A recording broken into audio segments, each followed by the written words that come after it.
What if the people you love most are just waiting for you to die? I've asked myself that question every night since the funeral. When you lose a wife after 43 years, you expect grief.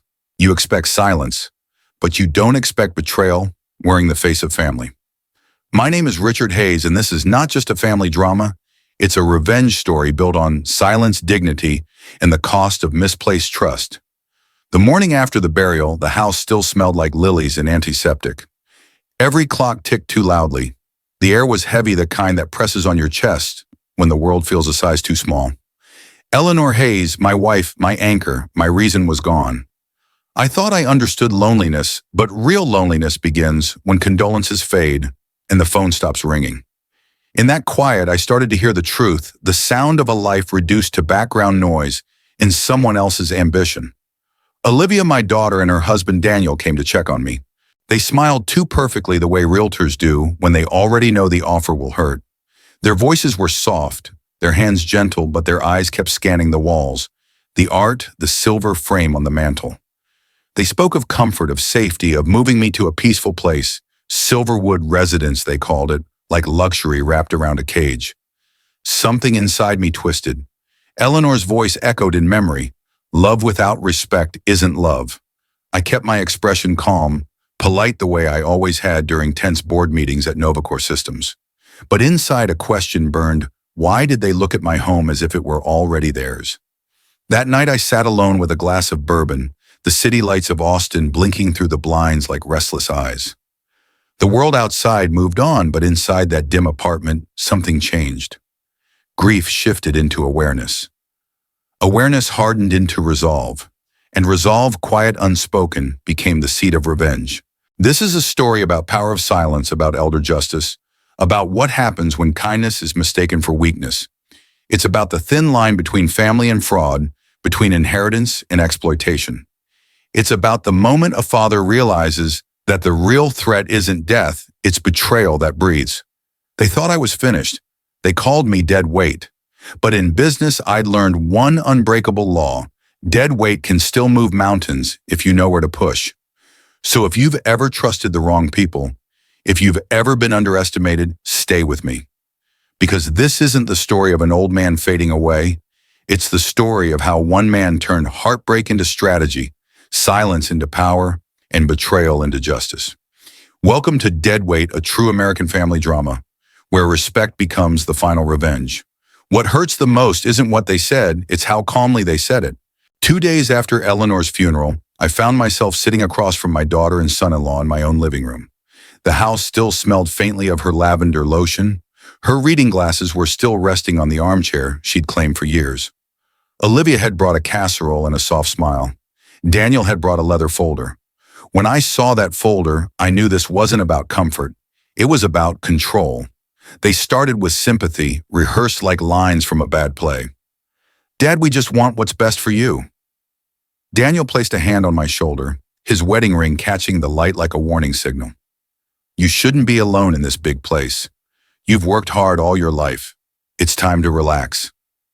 Then Olivia leaned forward, her tone gentler but sharper underneath. "You could move to Silverwood residence. It's quiet, it's safe, and we could help manage things for you." I didn't speak. In business, silence was my sharpest tool. But inside, something in me cracked, the faint sound of trust breaking. Daniel opened his folder and slid a stack of papers toward me. Transfer of ownership, my condo, the one Eleanor and I had built together after decades of saving and sacrifice.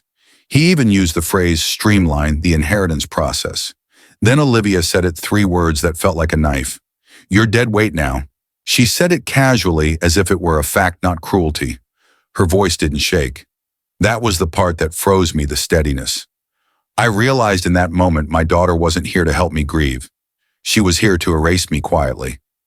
I glanced down at the document's signatures flagged with yellow tabs. My name already typed beneath the line like a ghost waiting to disappear.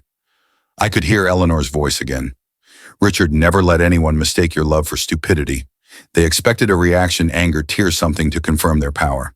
Instead, I reached into the drawer beside me, pressed record on my phone, and let the silence stretch. The sound of that silence still echoes in my memory. "You'll be happier there," Dad, Olivia continued, It's time to let go of responsibilities. Responsibilities. That word burned. They weren't just taking a home. They were trying to take my identity, my autonomy, my right to choose. After a lifetime of building Novacore systems from nothing, after decades of mentoring, managing, surviving market collapses and sleepless nights, my own family had reduced me to a burden. Daniel's smile never faltered. He spoke about liquidation schedules and tax efficiency as if this were a boardroom deal. I had negotiated billion-dollar contracts with men twice as ruthless, but none of them had ever looked at me with such condescending pity. I remember staring at the window, the city lights flickering against the glass. Every reflection reminded me of Eleanor, her steady patience, her unwavering respect. She believed in dignity even in endings, but dignity was no longer what I saw in my daughter's eyes. I signed nothing. I simply said, "I'll think about it." Daniel nodded, pretending relief. Olivia exhaled like she'd already won. They left a few minutes later, promising to check in again soon. As the door closed, the air changed. The room felt colder. I sat there for a long time, listening to the faint hum of the refrigerator and the distant buzz of the city. Every sound reminded me that life moves on, even when loyalty doesn't.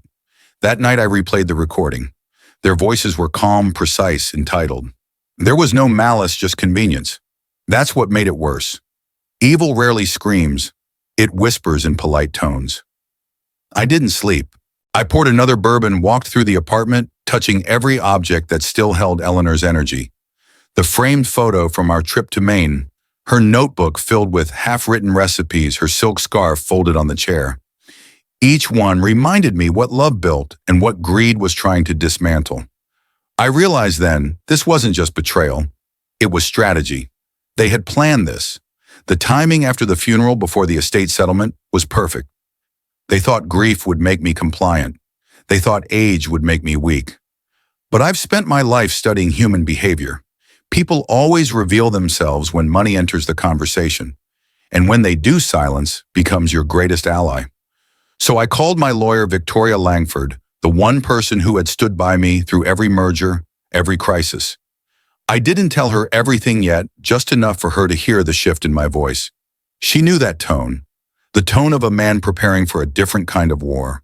Before I went to bed, I left Eleanor's lamp on. The warm glow filled the room, wrapping the walls in memory. I whispered, "They think I'm done, but I'm not done, Ellie." In that moment, the betrayal stopped hurting and started fueling something colder, something deliberate. If they wanted to see what dead weight could do, they were about to find out. Because in this family drama, in this twisted revenge story, the quiet man they tried to bury was about to rise, not with anger, but with precision. And that is how betrayal became my blueprint for justice. It's strange how betrayal can wear perfume. 3 days after that conversation in my living room, Olivia called and asked me to have breakfast at Magnolia Cafe, the same spot where Eleanor and I used to eat Sunday pancakes for 20 years. Her voice sounded lighter, cheerful, even too cheerful. "Dad, Daniel and I just want to spend some time with you. You've been through so much." She said it like an invitation, but I knew it was a presentation. When I walked in, they were already seated. Olivia was dressed in cream pearls around her neck, the image of compassion. Daniel stood to shake my hand, his cologne strong enough to disguise insincerity. There were 2 cappuccinos, waiting one already cold. They'd been rehearsing. The waitress greeted me, "Mr. Hayes, I'm so sorry for your loss." Her voice cracked, the mask they'd worn. Olivia glanced down quickly. Daniel forced a smile. As I sat, I noticed they'd arranged everything neatly folded, tucked in Daniel's leather briefcase napkins, folded twice their phones face down, but still unlocked. Details betray intent. Daniel started with the same warm concern he'd used before. "Richard, I can't imagine how difficult these last few weeks have been. Olivia and we just want to make sure you're comfortable. You've done so much for everyone, you deserve peace now." I nodded, kept quiet. In revenge story fashion, silence isn't weakness. It's reconnaissance. Olivia reached across the table, squeezing my hand. "Dad, you shouldn't have to manage the condo, the bills, the paperwork. Let us take care of you. You've spent your whole life taking care of others." Her tone dripped with affection, but her grip was firm, almost controlling. I felt the chill beneath the warmth. I looked into her eyes. There was calculation behind the moisture. Fake tenderness feels different. It's too precise. Daniel slid his coffee aside. We actually spoke to Silverwood residents yesterday, he said casually. They have a suite available garden view 24-hour staff. It's the perfect place for someone who deserves a break. Someone who deserves a break. The phrasing stung. In his mouth, it sounded like someone ready to be put away. Then came the bait, and they're offering a $50 incentive if you reserve early. I took a slow sip of my coffee, pretending to think. That's generous, I said. My voice didn't reveal the storm behind it. Daniel smiled, mistaking composure for consent. It's all about simplifying life, Richard. I could handle the financial paperwork for you, just a small legal adjustment. Nothing complicated. There it was, the real purpose of breakfast. They weren't here to comfort. They were here to convert assets. Eleanor would have laughed softly at how predictable they were. She always said, watch how people behave around money. That's when the masks fall off. I leaned back and studied them. To anyone else in that cafe, we looked like a loving family having brunch. Olivia even reached up once to brush something from my jacket, smiling sweetly. I almost admired the performance, but every false gesture was a confession. I could see it in the slight tension of Daniel's jaw when I didn't immediately agree, and the way Olivia's smile faded when I asked about the fine print. They didn't notice when I pressed record on my phone again. You've always said family takes care of family, Olivia said, soft but rehearsed. Mom would want you to have peace. Peace, I thought, or silence. Daniel leaned in. You know, Richard, the market's volatile. It might be best if we move the condo into our name now, avoid probate later. You'd still have full access, of course. It was impressive in a way. I'd mentored hundreds of executives, but few could deliver manipulation with such gentleness. I almost admired their efficiency if it hadn't been aimed at me. I looked out the window. The sun was hitting the cars on the South Congress Avenue, the city buzzing with life. For a moment, I remembered Eleanor sitting across from me years ago, laughing at the same table. She'd always order extra syrup, saying it made mornings sweeter. Now her daughter was asking me to sign away the very home where those mornings had happened. I realized then that grief doesn't end when the coffin closes, it evolves when love turns to strategy. I smiled finally. Let me think about it, I said. They both relaxed instantly. Daniel took it as a victory. Olivia touched my hand again, the act of a conqueror pretending to comfort the conquered. But in that moment, I wasn't defeated. I was observing, calculating. When they left, I sat alone for a while, stirring the cold coffee, replaying every word in my head. The performance, the affection, the stage compassion, it was perfect theater, and I had the recording to prove it. Walking out, I passed the cashier. The waitress smiled again, said, "You have such a sweet daughter." I looked back at Olivia laughing beside Daniel in the parking lot and said quietly, "She learned it from her mother." In the car, I didn't drive home immediately. I parked under a pecan tree and just sat there letting the air conditioner hum. My hands trembled, not from fear, but from realization. They'd underestimated me. They saw an old man clinging to memories. What they didn't see was the strategist who'd built companies from nothing, who'd survived boardroom betrayals sharper than theirs. That night, I replayed the cafe recording. Each sentence was a thread in their web of false affection. But every web has a center, and every spider can be caught. As Eleanor's favorite jazz record played softly in the background, I whispered to her photo on the shelf. They think they're playing the long game, but sweetheart, I wrote the rule book. Because this isn't just another family betrayal, this is where the power of silence begins to turn. They thought they'd cornered me with charm and sympathy. What they didn't realize was that every fake smile they gave me became evidence, every tender word became ammunition, and soon their kindness would become their confession. That was the day I stopped mourning and started watching. And when you start watching long enough, the truth reveals itself slowly, painfully, beautifully. There are nights when grief doesn't cry. It whispers. It creeps into the room like a draft, slides beneath the door, and sits quietly beside you until you remember everything you tried to forget. That was my life in the months after Eleanor's funeral. The house was too quiet, the air too still. Every corner carried her presence, the faint trace of her perfume. On the drapes, her handwritten grocery list still stuck to the refrigerator. I couldn't bring myself to take it down. It felt like deleting her all over again. I'd wake up at 3:00 a.m., reaching across the bed expecting her warmth. My hand always met cold sheets. That's when the thoughts started, the kind you can't silence. How did it all go so wrong? When did Olivia stop being my daughter and start being my accountant? I replayed that question like an unanswered voicemail in my head. Sometimes I'd sit in Eleanor's favorite chair by the window, the one where she'd read novels while the city lights danced against the glass. She used to joke that Austin looked better after 9 p.m. That's when all the noise turned into glow. I still catch myself turning to talk to her. "Can you believe what they said, Ellie?" But the only answer I get is the soft hum of the refrigerator. The recordings, both of them, became my haunting lullabies. I'd listen to Olivia's voice over and over. Her tone was professional, detached, as if I were a client instead of her father. The word transition echoed through the room like an insult. That's how they saw me, a man in transition, a walking asset waiting to be redistributed. There was a time I would have forgiven it. In business, betrayal is currency. You learn to expect it. You lose money, you rebuild. But when betrayal comes from your blood, it hits differently. It doesn't just take your wealth, it steals your history. I'd always thought love and provision were the same, that giving was proof of affection. I paid for Olivia's Stanford degree, her wedding, her first home. I didn't just provide, I invested in her dreams, her comfort, her happiness. But somehow, every gift became an expectation. Every act of love turned into a transaction. Sometimes I'd replay the beginning before greed replaced gratitude. I remembered the night Eleanor and I told Olivia she'd been accepted to Stanford. She screamed, jumped into my arms, and said, "You're the best dad in the world." I'd never seen her happier. I remember thinking, this is it. This is what all the late nights were for. That memory still hurts, not because it was a lie then, but because it became one later. When Eleanor was diagnosed, Olivia cried harder than anyone. She stayed by her mother's bedside the first week, but then the visits got shorter, the excuses longer.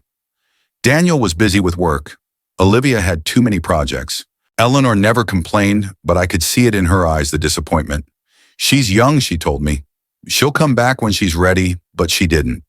On the final night when Eleanor's breathing slowed, I held her hand and promised her something. I told her I'd take care of Olivia, that no matter what happened, I'd protect her the way Eleanor had protected us. It's cruel, isn't it? How love turns into obligation and obligation turns into leverage. After the funeral, when Olivia called me dead weight, that promise broke inside me like glass. I don't remember crying. I remember staring at her face and thinking how much she looked like her mother and how little she acted like her. I think that was the moment I stopped being her father and started becoming her lesson. Eleanor's voice still lived in my head. She had this phrase she used whenever someone disappointed her. "People tell you who they are. Believe them the first time." I'd built a $200 million company on that principle. And yet, when it came to family, I ignored it completely. I mistook sentiment for safety. In those long nights, I started reading Eleanor's old letters. She'd kept journals, pages filled with advice, reflections, even arguments she'd never spoken out loud. One entry struck me hard. "If you ever have to choose between being kind and being respected, choose respect. Kindness without boundaries becomes self-destruction." She wrote that a year before she died. It felt like she'd written it for this exact moment. That sentence became my compass. I stopped feeling guilty for protecting myself. I stopped confusing silence with surrender. My grief began to evolve into clarity. I began documenting everything: financial records, receipts, voice memos. I wasn't plotting revenge yet. I was reclaiming control. Every morning I'd wake before sunrise, make black coffee, and go through the same ritual. Check the bank accounts, reread the contracts file, every document in labeled folders. It wasn't paranoia. It was preparation. The same way I used to prepare for board meetings. Only this time, the opponents weren't competitors, they were family. Sometimes revenge doesn't begin with anger. It begins with mourning, then moves quietly into strategy. I wasn't seeking to destroy anyone. I was seeking balance, justice, respect. In one of my darker moments, I stood in front of the mirror and barely recognized myself. My eyes looked older, sharper. My reflection seemed to whisper, "They think you're finished. Show them you're just getting started." That night, I played Eleanor's favorite song, Frank Sinatra's "My Way." When the chorus hit, I smiled for the first time in months. Regrets I've had a few, but then again, too few to mention. That line stuck, because maybe I did everything the wrong way. Maybe I gave too much. But I was about to do one thing right, reclaim what was mine. Eleanor once told me, love can't be blind forever, Richard. Eventually, even the kindest heart learns to see. She was right. The fog was gone now. What was left wasn't anger, it was precision. And in that precision, I finally understood forgiveness might be divine, but boundaries are survival. That's when I started to feel alive again, not as a grieving widower, but as a man awakening to truth. The betrayal had already happened. What came next would be justice, quiet, calculated. I didn't need to shout, didn't need to rage. I only needed to remember one thing Eleanor had whispered to me on her last night alive. Never let anyone mistake your silence for surrender. And I never would again. It began with a phone call at dawn, a simple act that would turn grief into strategy. I'd spent weeks lost in thought, haunted by Eleanor's words and my daughter's betrayal. But that morning, clarity arrived like cold water. At 6:45 a.m., I dialed a familiar number. "Patricia Wells, please," I told the assistant. Within minutes, her calm, steady voice came through the line. "Richard, I was just thinking of you." "How are you holding up?" I paused. "Not well. And it's about to get worse. I need your help." Patricia wasn't just a lawyer. She'd been Eleanor's confidant, our family's legal spine, for nearly 2 decades. She handled every contract, every property, every estate decision we'd ever made. If there was one person I could trust in a world that had gone silent, it was her. "Meet me at my office," she said. "Bring everything you have." By 9:00 a.m., I was sitting across from her in a glass-walled conference room downtown. The same building where 18 months earlier, I'd signed the papers selling Hayes Tech Solutions for $200 million.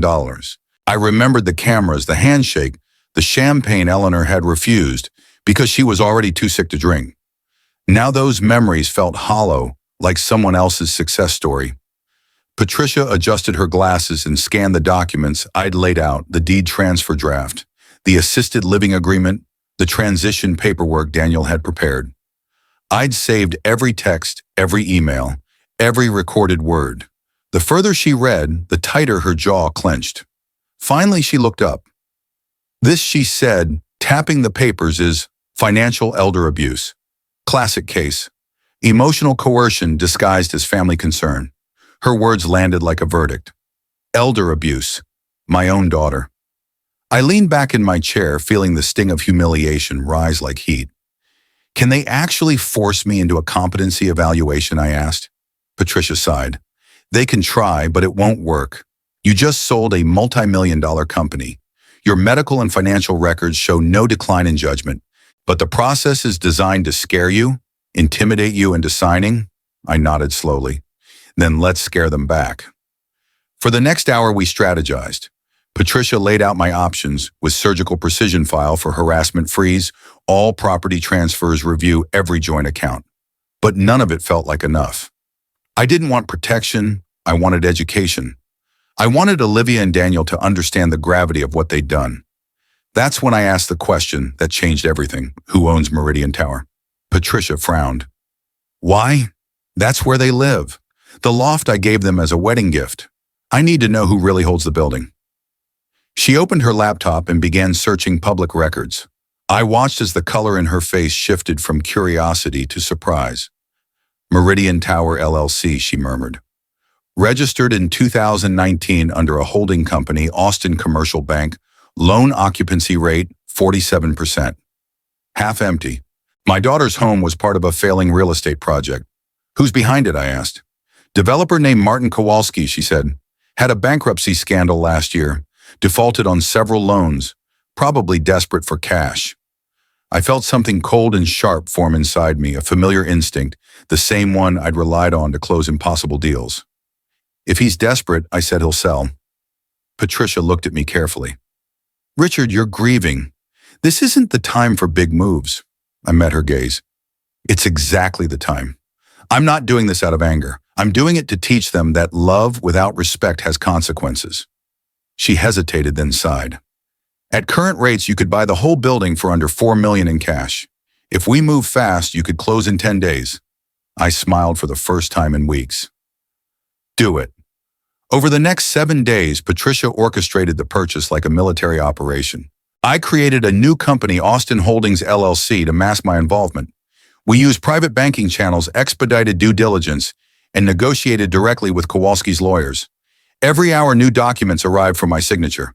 Patricia was relentless. Once this is done, there's no going back, she warned. Family doesn't survive business warfare. Some families shouldn't, I said quietly. On the morning of the 7th day, I wired $3.8 million. At 4:32 p.m., the email came through, transfer confirmed. Congratulations, Mr. Hayes. Austin Holdings now owns Meridian Tower. I sat in silence, staring at the screen. The loft I had given away 7 years ago now belonged to me again. But this time the deed wasn't a gift, it was leverage. The next step was execution. I hired Janet Collins, a former Marine and one of the most efficient property managers in Austin. She'd spent 20 years dealing with entitled tenants and messy evictions. Run a full rent analysis, I told her. Compare every unit to market rates. Send certified letters to all tenants with adjustments. 2 days later, the report landed on my desk. Unit 2304, Olivia and Daniel's loft, was paying $3,200 a month. Market rate $9,600, a 67% discount. Janet raised an eyebrow. You sure you want to go through with this? Absolutely, I said. Send the letters. The next morning, Olivia called me, panicked, furious, unrecognizable. Dad, what the hell is this notice? You tripled our rent? It's a market adjustment, I said calmly. Austin Holdings acquired the building. New management. You mean you, she snapped. I let the silence hang long enough for her to feel it. You said I was dead weight, I replied finally. Turns out dead weight still owns your view. She gasped. You can't do this. We have rights. Yes, I said. 30 days notice. It's all legal. But if $9,600 is too much, I hear Silverwood Residence has vacancies. The line went silent. For a brief moment, I heard her crying, real tears, not the rehearsed kind. Daniel took the phone next, his voice hard. We'll take you to court, Richard. Elder abuse works both ways. I almost laughed. By all means. I have recordings, receipts, and a legal team that's much more expensive than yours.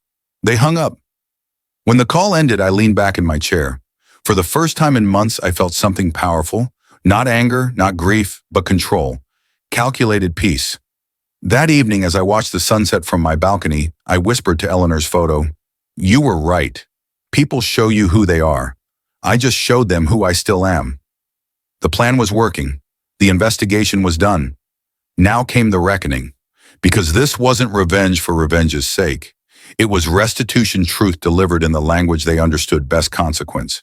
And for the first time since Eleanor's death, I felt alive, not as a widower drowning in silence, but as a man who had learned that sometimes justice doesn't need a courtroom. It just needs patience, proof, and a plan. The call from Channel 8 came on a Wednesday morning, 1 month after the rent notice went out. The reporter, Rebecca Martinez, said she was investigating a developing story about elder financial abuse in Austin. Her tone was polite, but I could hear the undertone. The story had already been fed to her. I didn't have to guess who the source was. Olivia and Daniel had finally made their move. Mr. Hayes, she said, your daughter claims you've been using your wealth to punish her family, tripling their rent after she suggested assisted living care. Would you be willing to respond on record? I took a long breath, looked out the window at the skyline I now owned and said, Yes, Ms. Martinez, but if you're coming for the truth, you'd better bring a camera. We met at Patricia Wells' office the next day. The old conference room was ready, 2 folders of documents on the table, the same recorder I'd used the night of the funeral, and a cup of black coffee waiting for me. Rebecca arrived right on time, poised, professional, but cautious. She'd done this before. She set down her microphone and gave me that neutral, investigative smile.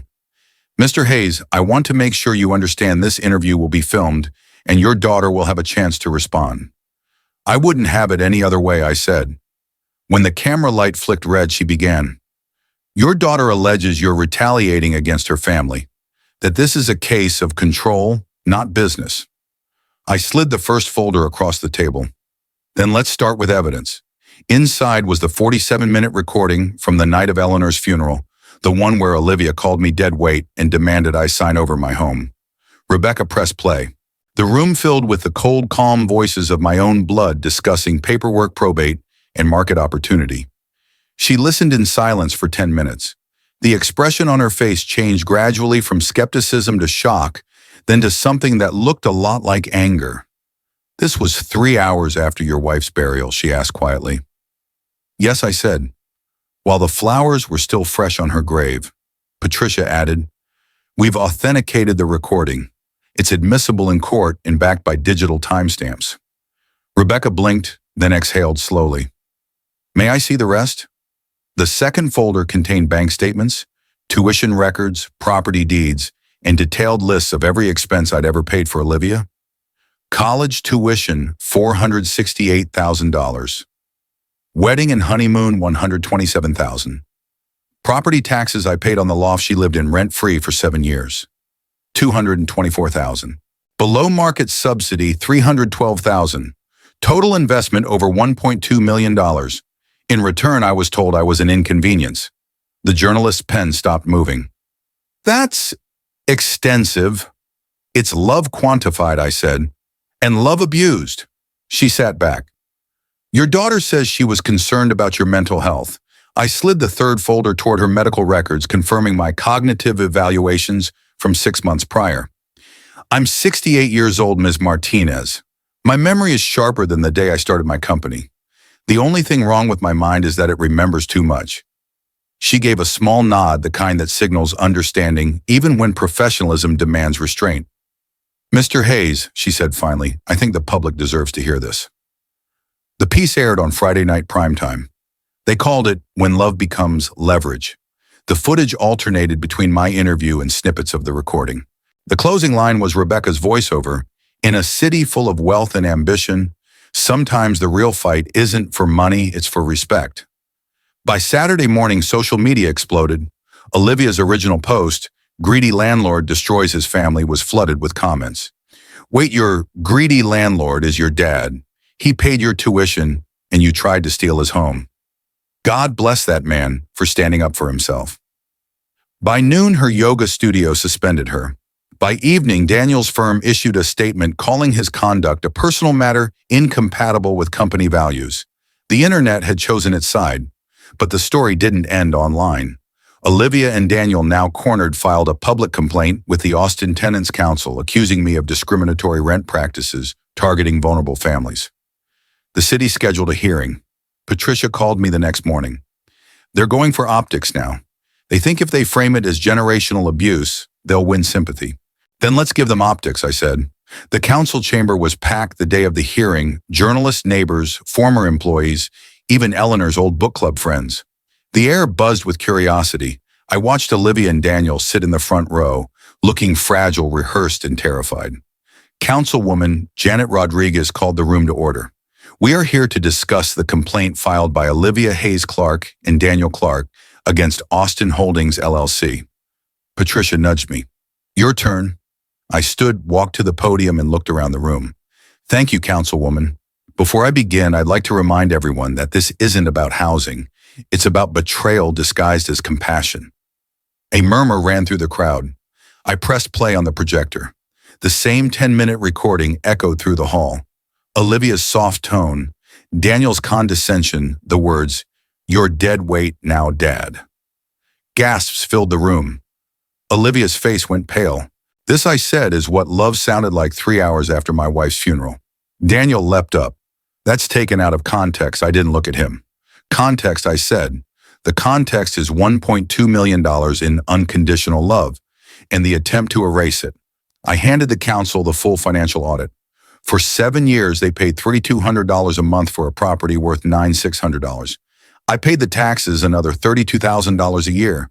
Total subsidy, $312,000. That's not business, that's generosity. And generosity should never be mistaken for stupidity. Whispers rippled through the audience. Patricia distributed copies of Daniel's gambling debts, credit card balances, brokerage margin calls, second mortgage statements. Each document was notarized and sourced by a former FBI financial crimes analyst. When I read the totals aloud, $89,000 in credit cards, $47,000 in margin calls, $112,000 in a hidden mortgage. The crowd gasped audibly. "They weren't saving me," I said. "They were saving themselves." Councilwoman Rodriguez leaned forward. Do you have proof these debts motivated the attempted property transfer? Yes. I held up an email Daniel had sent to a private lender. This message dated 3 days before my wife's funeral discusses using anticipated inheritance property as collateral for a personal loan. Olivia covered her mouth. Daniel's hands shook. I took a breath, then pulled out one last item, a sealed envelope, its edges worn from time. This, I said quietly, was written by my wife, Eleanor. She asked me to open it only if our daughter ever disappointed me. The room fell silent. My voice wavered at first, then steadied. Richard, if you're reading this, then Olivia has shown you who she really is. Love without respect isn't love, it's manipulation. Protect yourself and remember, silence is not weakness. It's wisdom waiting for its moment. When I finished, the only sound was the quiet rustle of people standing to applaud. It wasn't loud, not at first, just steady, growing stronger with each clap. Councilwoman Rodriguez struck the gavel. Based on the evidence presented, there is no violation of tenant rights. Market adjustments were lawful and justified. Complaint dismissed. Olivia burst into tears. Daniel tried to speak, but the microphones were already off. The cameras caught everything, the collapse of their facade, the weight of exposure. As I walked out of the chamber, flashes from reporters followed me down the steps. One asked Mr. Hayes, "Do you have a message for other families going through this?" I stopped, looked straight into the lens and said, "Yes, don't confuse inheritance with love, and don't mistake silence for surrender." That line aired across every major station in Texas by nightfall. By the next morning, the Austin Chronicle ran the headline, "Father outsmarts family in $4 million, betrayal justice served at last." The truth was finally out. The lies, the manipulation, the quiet cruelty, they'd all been dragged into the light. And as I stood alone on the courthouse steps, the sun breaking through the clouds, I realized Eleanor had been right all along. People show you who they are. Believe them the first time. Only this time, everyone else believed it too. After the hearing, silence returned, but it was no longer the kind that hurt. It was the kind that settled after a storm, heavy but clean. The Austin Chronicle headline, "Father outsmarts family in $4 million betrayal justice," served at last, spread across social media, picked up by local radio, then by national talk shows. For the first time since Eleanor's death, I woke up without dread. The city had seen the truth. My name wasn't attached to shame anymore. It was attached to survival. Olivia and Daniel disappeared from public life almost immediately. Daniel's firm terminated his employment within 48 hours of the hearing. Their official statement read, "Due to ethical concerns, Mr. Clark's position is no longer tenable." Privately, I knew the truth. His client trust accounts had been audited. Patricia later told me that the investigation unearthed irregular transfers, small at first but consistent. A pattern. He'd been using client funds to cover his gambling debts. The Austin District Attorney opened a formal case 3 weeks later. Olivia tried to maintain dignity in the fallout, but it collapsed faster than even Patricia predicted. Her yoga studio terminated her lease. Her business partners severed ties after customers began leaving comments under every post. "You called your dad dead weight. You tried to steal from a widower." The digital crowd that once adored her wellness brand turned ruthless. Her reputation was gone. For days I stayed quiet, no interviews, no statements. I didn't want victory to look like vengeance. Patricia advised restraint. "Let silence do the talking. It's more powerful than a press release." So I let the story breathe on its own. The public's outrage took care of the rest. Within a week, Olivia's social media vanished. Daniel's LinkedIn profile went dark. Friends stopped defending them. The same people who had applauded their ambition now whispered about moral rot. I heard from a few neighbors that they'd moved into a small rental house outside Cedar Park, 2 bedrooms, 1 bathroom, no view. Their luxury life had vanished as quickly as their credibility. But revenge isn't always a victory lap. There's an aftertaste, something bitter that lingers when justice finally settles. Late at night, I'd sit alone on the patio, glass of bourbon in hand, and wonder if Eleanor would have approved. Would she see this as justice, or would she call it punishment? The truth is, it was both.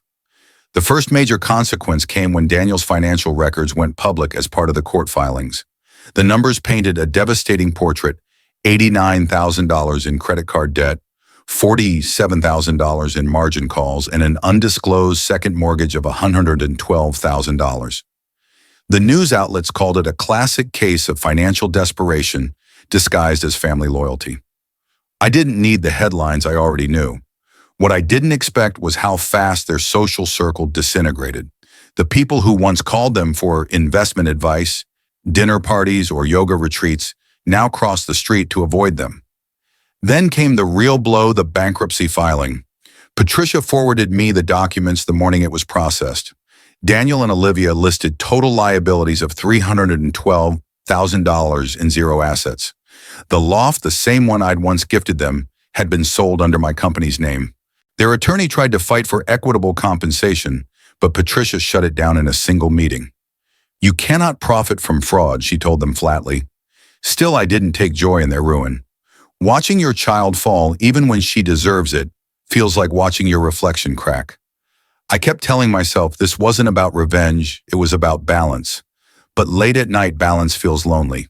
A week after the bankruptcy became public, I received a letter from Channel 8's Rebecca Martinez. She thanked me for bringing dignity to a painful subject and told me their story had inspired dozens of viewers to come forward about similar cases, adult children exploiting aging parents, financial manipulation masked as care. "You may have started a conversation that saves people," she wrote. I pinned that letter on my study wall. Around the same time, I made a decision. The building Meridian Tower no longer represented victory to me. It was a monument to broken trust. So I sold it. Patricia managed the deal with her usual precision. The sale closed for $3.2 million, and every cent went into a new project, the Eleanor Hayes Foundation for Elder Justice.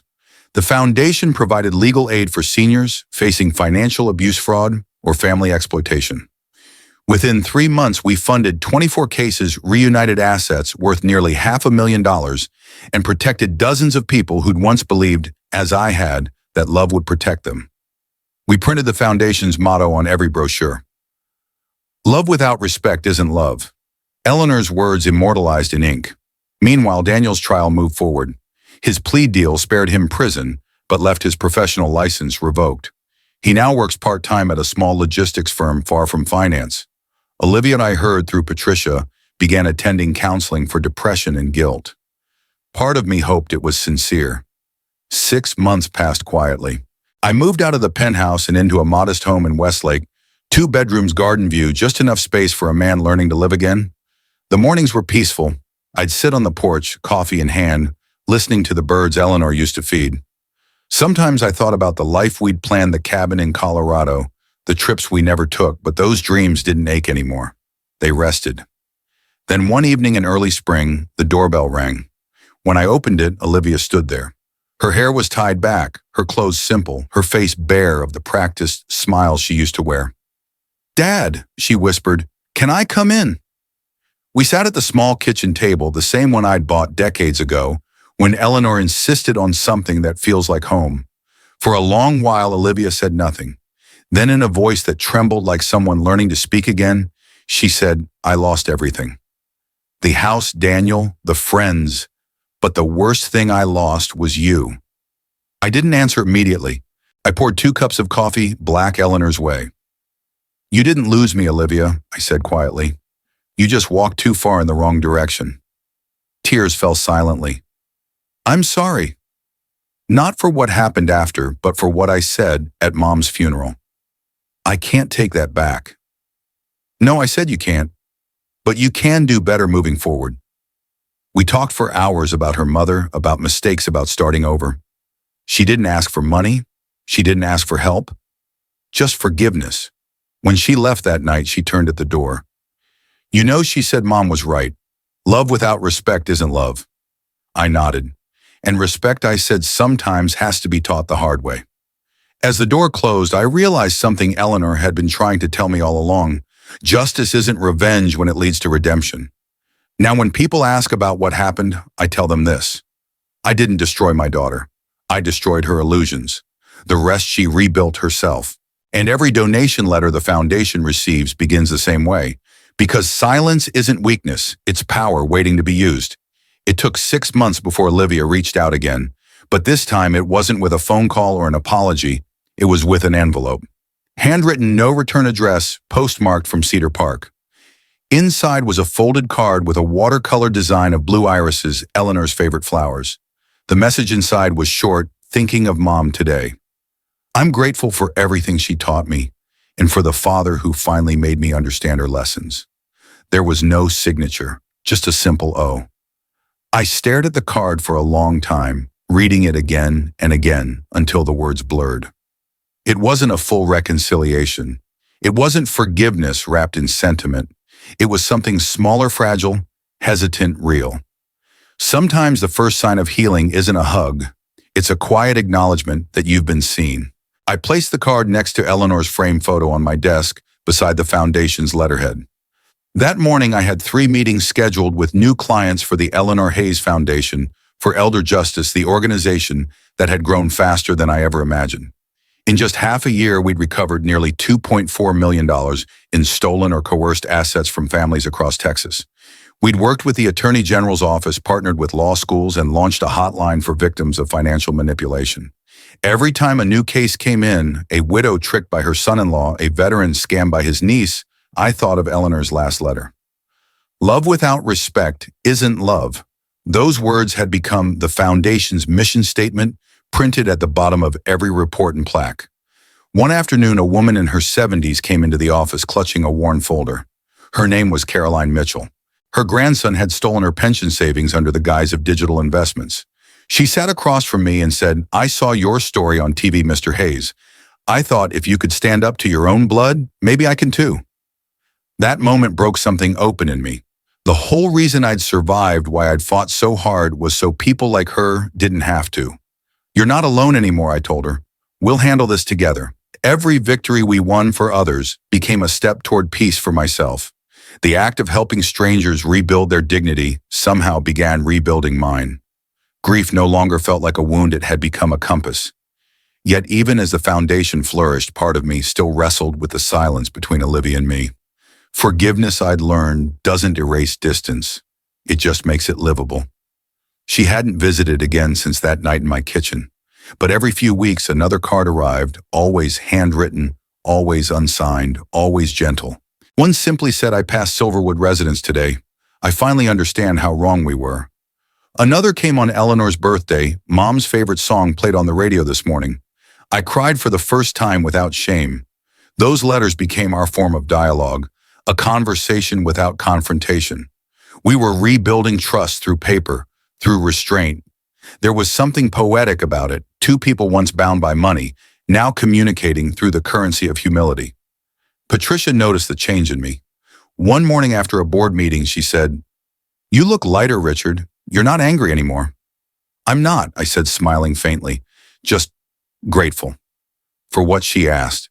For having loved someone enough to hurt this much, I said, and for surviving it. She nodded. "You did more than survive. You turned betrayal into blueprint." Her words stayed with me, because she was right. What began as revenge had evolved into something quieter, more enduring. Redemption by proxy. Later that spring, I was invited to speak at a conference on senior rights and financial abuse. The keynote panel was titled, "When Silence Speaks, the New Face of Elder Empowerment." As I stood at the podium under the bright stage lights, I saw hundreds of faces in the audience: sons, daughters, caretakers, lawyers, even victims of abuse like me. I didn't talk about money or betrayal. I talked about Eleanor. I once believed love meant sacrifice. I began that the more you gave, the more love you'd earn. But love without respect is just compliance. And silence isn't surrender, it's preparation. It's the breath you take before you reclaim your voice. The applause that followed wasn't thunderous. It was thoughtful, steady, the kind that comes from people who felt the same kind of wound. Afterward, a young woman approached me in the lobby. She said, "Your story saved my mother. I showed her your interview last year. She left a man who was stealing from her." Her eyes welled up as she hugged me. I froze for a second, then hugged her back. For the first time in years, that touch didn't sting. When I returned home that evening, another letter was waiting on my doorstep. The handwriting was shakier this time. Inside was a single line: "I watched your speech online. Mom would have been proud of you. So am I." No signature again, but I didn't need one. I poured a cup of tea, walked to the garden, and sat under the maple tree Eleanor planted on our 25th anniversary. The spring air smelled like rain and earth. For a moment, I closed my eyes and imagined her beside me, laughing softly the way she used to. "I did it, Ellie," I whispered. I taught her, not with punishment, but with truth. The wind moved through the leaves, rustling like applause. Maybe that was enough, this quiet peace, this indirect understanding between father and daughter. Because real reconciliation doesn't always happen face to face. Sometimes it happens in the small, sacred space between two apologies that never have to be spoken out loud. Months passed. The foundation expanded to other states, and our board began funding educational programs in schools teaching financial literacy, ethics, and empathy. We called the campaign Boundaries or Love. It was the final gift Eleanor never got to give. One morning while reviewing the foundation's quarterly report, I received an email notification. A new donation had been made in the amount of $1,000 recurring monthly. The donor name, Olivia C. No message, no explanation. Just that. I sat back in my chair smiling. It wasn't about the money. It was the gesture, the quiet bridge being rebuilt, one small act at a time. Later that evening, I wrote my first letter in return. It said, "I got your gift. Thank you. I think your mother would call this progress." And she'd be right. I didn't sign it either. I just left it blank at the bottom because between us, silence said enough. And for the first time since Eleanor's passing, I finally felt something close to peace, not because everything had been fixed, but because everything had been faced. Revenge had ended long ago. What remained now was understanding. And sometimes that's the purest form of justice there is. In the final years of my life, I did what most men wait too long to do. I turned my story into something bigger than myself. The Eleanor Hayes Foundation for Elder Justice had grown beyond anything I'd imagined. It wasn't just an office with desks and papers anymore. It was a movement. Survivors came in every day, their voices trembling at first, but by the time they left, they stood taller. They learned what Eleanor had been trying to teach me all along. You can't save love that doesn't respect you. When the board gathered one last time, I asked them to close the books and bring one document, my final will. No fanfare, no lawyers in tailored suits. Just Patricia, a few staff members, and the quiet hum of the foundation's lights.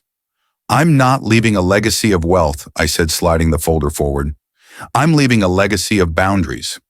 I had decided to donate every remaining dollar, the business earnings, the investments, the home, everything to the foundation in Eleanor's name. $45 million transferred into the account by noon. No heirs, no disputes, just purpose. Patricia cried, but I didn't. There was no grief left in me, only peace. Because money was never meant to be hoarded. It was meant to be a tool. And now finally it was serving something noble. As I walked through the garden behind the foundation building, I saw Eleanor's memorial bench, bronze letters gleaming softly in the sun. Love without respect isn't love. I ran my hand across the words and whispered, "We did it, Ellie. We turned pain into protection." For the first time in years, I wasn't haunted by betrayal. I was fulfilled by meaning. My story didn't end in bitterness, it ended in dignity. Olivia and I still exchange quiet letters. No apologies, no resentment, just understanding. Sometimes redemption doesn't come in grand gestures. Sometimes it comes in the quiet acceptance that everyone has finally learned their lesson. So here's what I've learned, and maybe what you needed to hear today. Revenge isn't about destruction. It's about restoration. It's about reclaiming your self-respect from the people who tried to take it. Because in the end, respect is the final revenge. If this story made you feel something, if it reminded you of your own silence, your own strength, don't just scroll away. Leave a comment. Tell me where you're watching from. Share this video with someone who needs to remember their worth. And if you believe that dignity is the real victory, hit save, hit subscribe, because this is just the beginning of stories that remind the world silence isn't weakness. It's power waiting for its moment.